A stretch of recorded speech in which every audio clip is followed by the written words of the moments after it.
Il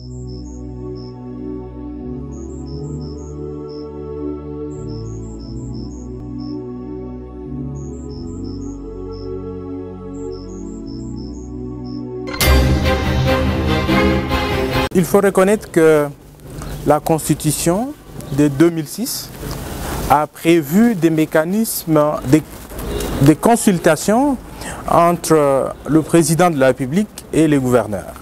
Il s'agit pratiquement de la conférence des gouverneurs qui en principe devrait se tenir pendant une année, donc 2 fois pendant une année. Et la pratique nous renseigne qu'à chaque tenue de la conférence des gouverneurs, il y a une motion qui est lue par les gouverneurs. Et ça s'appelle motion de soutien ou motion d'adhésion à la vision du président de la République. Parce que les gouverneurs ne sont pas des fédéraux des partis politiques, ce sont des institutionnels. Et à ce titre-là, leur participation à la conférence des gouverneurs reste institutionnelle et leur déclaration doit être alignée dans le cadre purement institutionnel.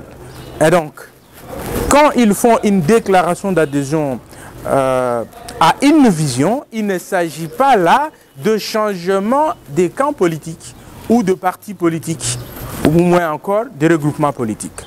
Parce que le gouverneur représente le pouvoir central en province. Par ricochet, ce sont les représentants du chef de l'État. Et il faut qu'il y ait harmonie entre le gouverneur et le pouvoir central. Parce que c'est eux qui ont la charge d'implémenter la politique nationale ou la politique du gouvernement central dans leurs provinces respectives.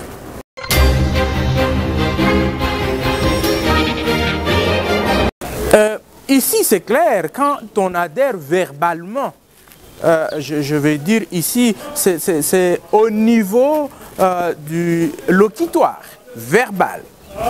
Et là, il s'agit de l'adhésion à une vision, à une idée, à un projet, à un programme.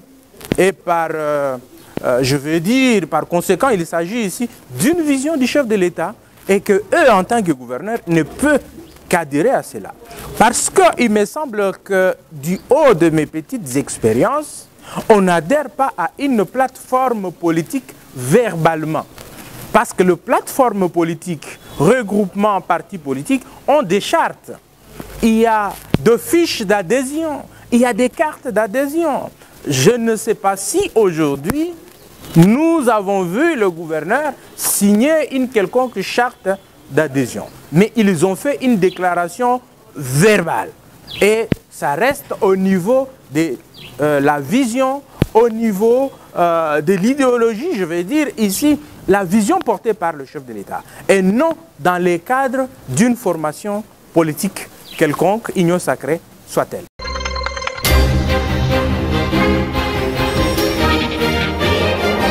En soi, je me questionne toujours dans une circonspection méthodologique sur ce que les gens s'accordent à dire le sacré. Parce que, sachant que nous sommes une société en majorité chrétienne, quand on parle du sacré, nous connaissons à quoi renvoie la sacralité.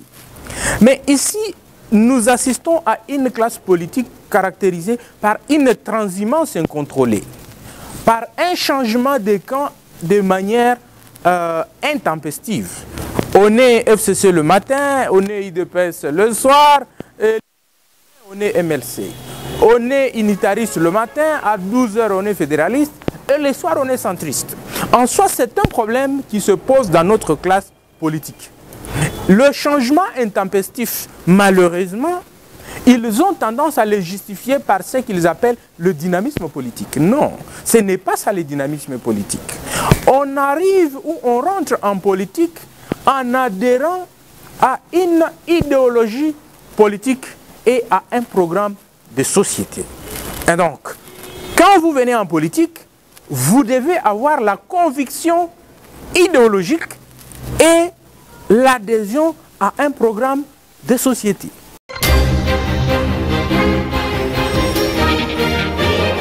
Ce C'est une violation flagrante. Quand vous lisez l'article 168, qui parle du respect des arrêts de la Cour constitutionnelle, à la suite de la chute du bureau Mabunda, le bureau d'âge, c'est un bureau temporaire, un bureau circonstanciel, pour organiser pratiquement le vote de la pétition et enfin répartir. Mais comme tout le bureau est tombé et c'est coïncidé vers la fin de la session, ils ont eu la bonne idée de solliciter à la Cour constitutionnelle, qui est pratiquement l'organe ou la structure gardienne de la Constitution. Et ils ont obtenu une habilitation. On leur a autorisé de convoquer une session extraordinaire. Et session extraordinaire, quand vous êtes à l'article 65 du règlement intérieur de l'Assemblée nationale, il est dit que le président peut convoquer une session extraordinaire sur une matière déterminée. Ça signifie que dans une session extraordinaire, la matière est préfixée, est prédéterminée. Et pour ce qui est du bureau d'âge, le bureau de Mbosso et suivi de deux jeunes élus, la Cour constitutionnelle leur a autorisé dans son arrêt de convoquer la session extraordinaire pour deux matières précises. La poursuite de l'examen de la pétition contre les questeurs adjoints, je crois, et le vote pour le bureau définitif. Point barre. L'arrêt de la Cour se limite là. Et donc, on ne peut pas convoquer une session extraordinaire en ajoutant d'autres matières non prises en charge par l'arrêt de la Cour constitutionnelle. Voilà à quel niveau il y a violation. Et j'ai toujours dit, et c'est connu qu'en droit administratif, les compétences ne relèvent pas d'un don divin ou d'une imagination. Les compétences sont d'attribution.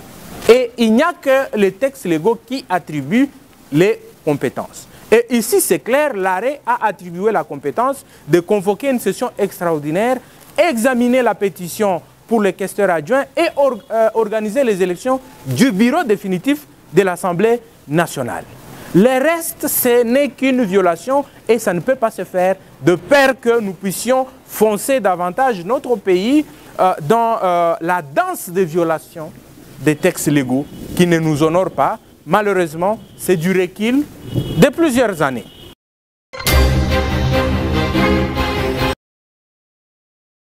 À ce stade, la sagesse oblige qu'ils abandonnent les deux points non pris en charge par l'arrêt de la Cour constitutionnelle.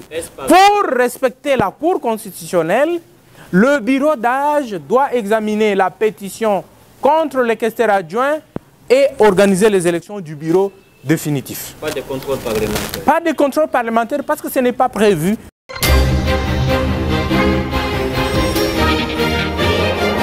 Il n'y a pas de crainte. Nous regardons la loi.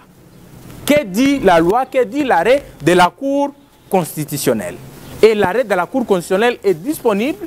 Il est dit qu'on a habilité ce bureau-là de convoquer une session extraordinaire pour examiner deux matières. Pas trois, pas quatre. Les juges de la Cour constitutionnelle ont été suffisamment clairs. Nous devons nous aligner à ce qui est légal. Je crois que c'est ce qui est mieux pour une république. Parce que si nous allons de forcing en forcing, je crois que ça augure l'avenir sombre pour notre pays. Et c'est même une honte pour nous-mêmes qui mettons en place toutes ces structures institutionnelles et ces textes légaux.